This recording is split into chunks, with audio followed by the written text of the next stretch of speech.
de Buenos Aires está pidiendo que se pase de sanciones menores a sanciones mayores. El tema del ruido es una contaminación, tenemos que tomar conciencia, es un camino largo.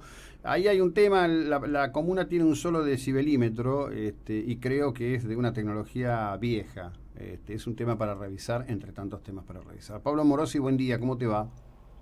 ¿Qué tal? Buen día, ¿cómo estás? Bueno, bien, gracias por haber aceptado esta conversación y un poco, bueno, has trabajado mucho, has escrito un libro sobre el tema de las inundaciones en La Plata y quería que nos ilustres al respecto del tiempo presente. En todo este tiempo, desde que ocurrió esa inundación catastrófica, casi bíblica diría, Ujú. que se llevó vidas que todavía ni siquiera está claro cuántas fueron, porque hubo hasta el grotesco de la manipulación en referencia a la cantidad de víctimas. ¿En qué se avanzó? ¿Pueden hoy los platenses dormir tranquilos, estar en paz con respecto de esto, o existen condiciones para que la cuestión se pueda repetir? Mira, eh, te lo separo en dos cosas. Por un lado, dejar en claro que lo que ocurrió en La Plata fue la peor catástrofe hidrometeorológica en ciudades argentinas en toda la historia del país. No ha habido otro episodio de esas características, quizá el que se le puede asemejar o que a uno le puede venir a la memoria es el de Santa Fe en 2003, que se produce por una gran lluvia, al igual que en el caso de La Plata, y también por cuestiones que tienen que ver con la mano del hombre, con la intervención del Mm, hombre y decisiones eh, de los funcionarios respecto de cuestiones que ponen en riesgo a la población, que generan lo que los técnicos llaman la situación de riesgo o de vulnerabilidad de las ciudades.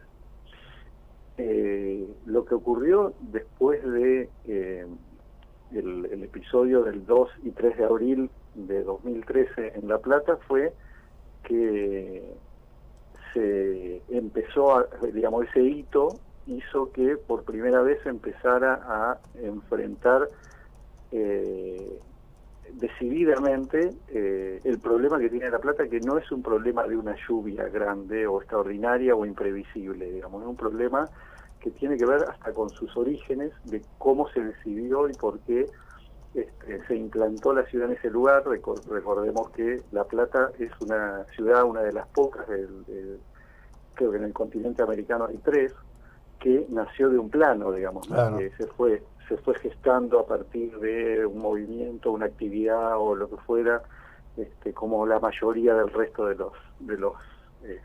las ciudades, ¿no? Ujú. Eh, entonces, ¿qué pasó? Inmediatamente después de la tormenta, la legislatura aprobó un endeudamiento de casi 4.000 millones de pesos, que luego se amplió a 6.000, para realizar una cantidad de obras de desagüe, que era algo que ya se conocía. Nosotros en el trabajo lo que hacemos es, utilizando las mediciones del observatorio de la Universidad Nacional de La Plata, que mide las lluvias, la dimensión de las lluvias en la ciudad desde el año 1909. La ciudad fue creada en 1882, o sea que prácticamente toda su vida, digamos, está ahí registrada en relación al tema de la lluvia. Entonces, separamos los 20 hitos más importantes de lluvia, de más de 100 milímetros, y fuimos a una hemeroteca a ver qué decían los diarios de la época respecto de qué impacto tenían esas lluvias sobre la ciudad, si es que Mm. daban cuenta de esas situaciones o no. Y la verdad que nos encontramos con algo asombroso, que eran crónicas muy parecidas a las de 2013, con gente arriba de los techos, con la falta de auxilio, falta de un dispositivo, un mecanismo de socorro para las personas, con, qué sé yo, anécdotas casi tragicómicas, digamos, de tener que ir a buscar al concesionario de los botes del lago del Bosque de La Plata para que los prestara para ir a socorrer gente, o un intendente que después de una inundación decidió crear un listado de voluntarios nadadores para hacer socorros.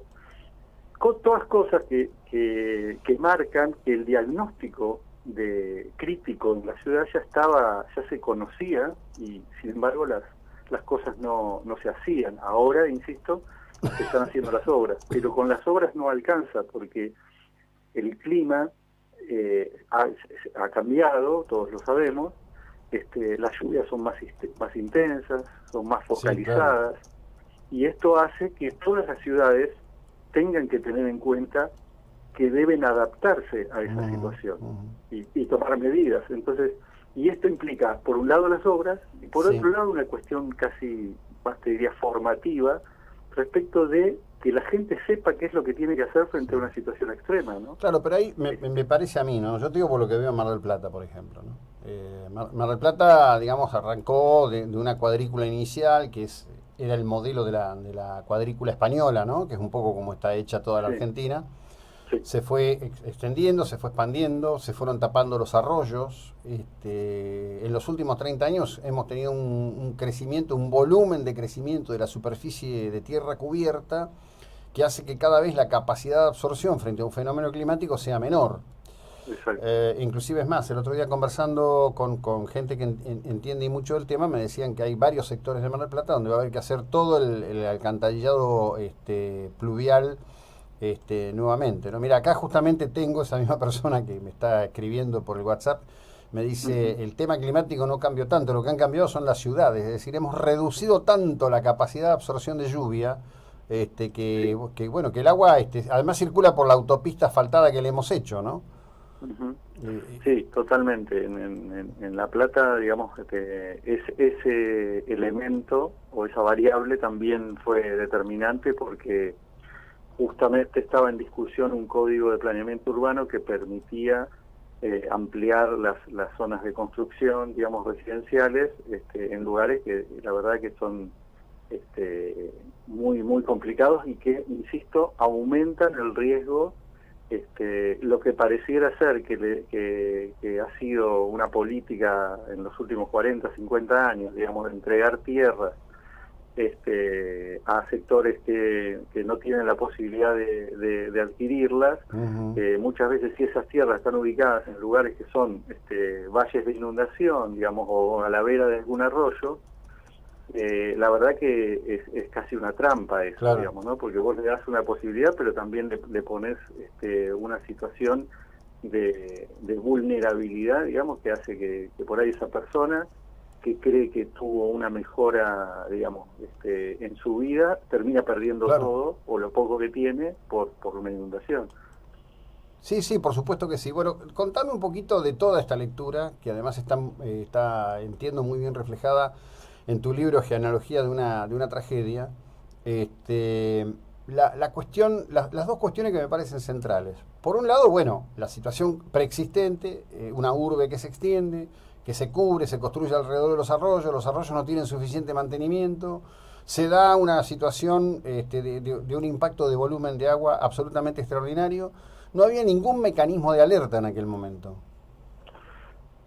Bueno, ahí lo que nosotros contamos y que en algún momento algo había sido publicado en la prensa, pero no, digamos, completamente, es que, porque, digamos, nosotros tenemos la ventaja de los 5 años transcurridos, y se avanzó en algunas cuestiones, en otras no tanto, pero bueno, en algunas cuestiones informativas de qué era qué cosas habían tenido que ver en toda la situación. Una es que el radar que está en una aeroestación de Morón, que Ujú. usa el servicio meteorológico, no funcionó.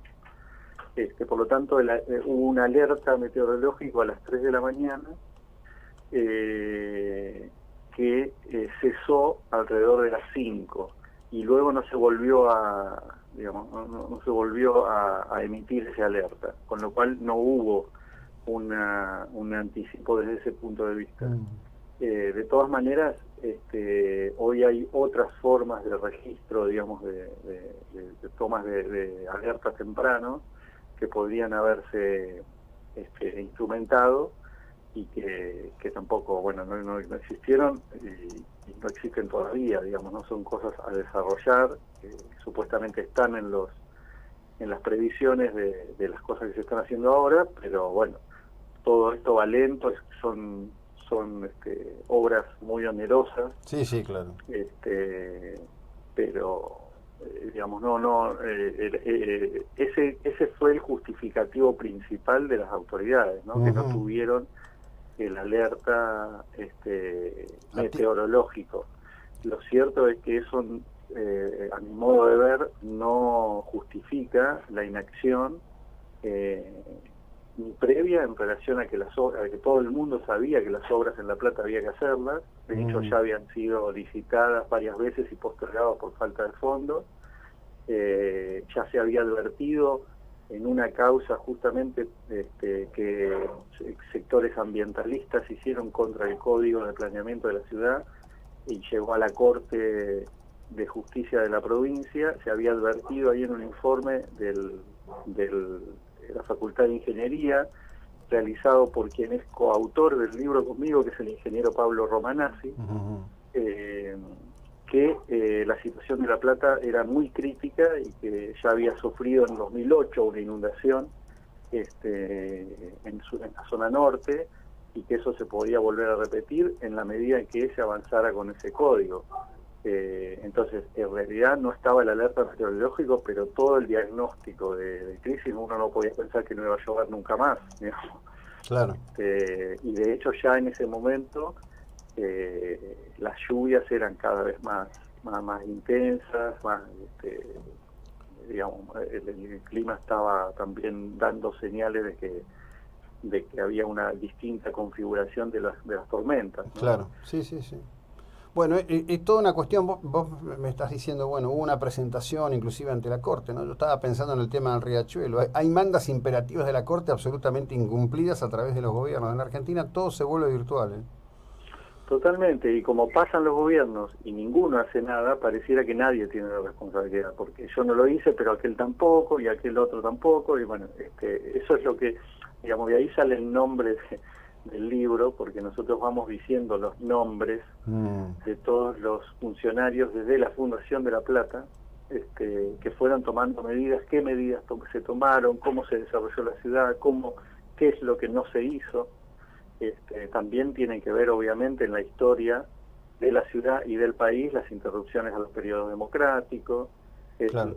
este deporte argentino de empezar todo de nuevo cada vez que viene una gestión nueva y tirar por la borda al otro. Y en este tipo de cosas, si vos no tenés digamos, un plan, una política de Estado a largo plazo que supere, digamos, el término de una gestión, no llegás a hacer lo que es necesario, que es muy profundo y que tiene que ver, insisto, con una cuestión económica, que son las obras, y con otra cuestión que no es tan económica, que es la formación de la población respecto de qué hacer en su ciudad, en su casa, en su vecindario, si se produce una tormenta de estas características. Sí, yo he estado yo he estado en casa de amigos míos en La Plata y me han mostrado Perdóname. He estado en casa de amigos míos en La Plata, me han mostrado la marca donde llegó el agua y la verdad que lo que fue un milagro es que no hubiese más víctimas fatales, ¿no? Sí.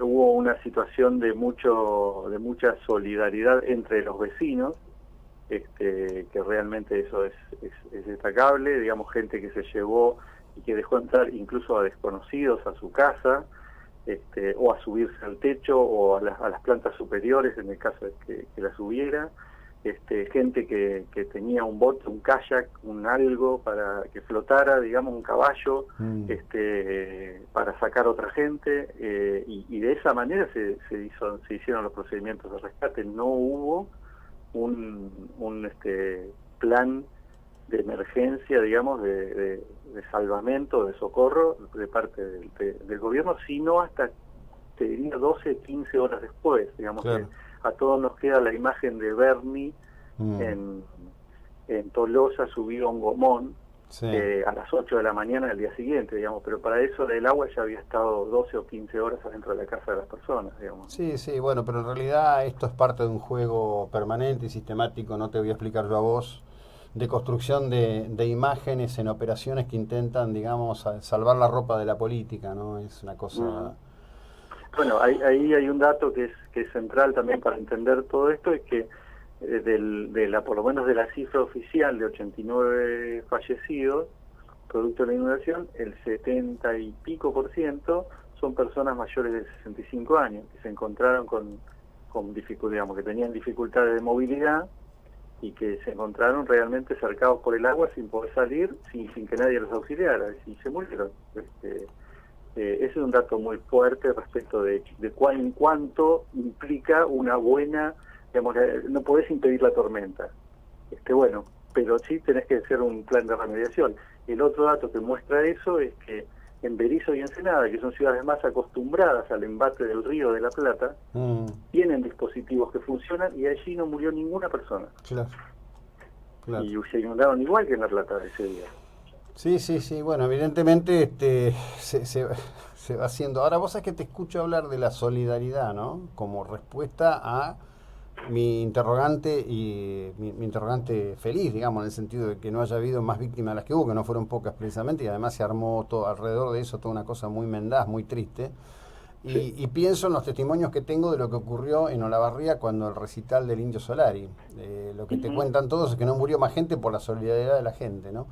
Y digo, me parece que es un espejo interesante para mirarnos como sociedad, porque a veces somos tan hostiles con nosotros y nuestro propio reconocimiento de la capacidad de solidaridad que tengamos, ¿no? Sí, muchas veces también pensar que este tipo de cosas no solamente muestran eso, la idiosincrasia por ahí de un pueblo, digamos, sino también que es necesario superar algunas de nuestras diferencias, y tener en claro que eso es más importante que las diferencias, digamos, sí, ¿no? Las diferencias después las podemos seguir discutiendo, pero hay determinadas situaciones que necesitan que todos estemos tirando para el mismo lugar, ¿no? Sin duda. Te agradezco enormemente, Pablo, que tengas una buena jornada. Gracias por tu tiempo. No, gracias a ustedes. Bueno, Pablo...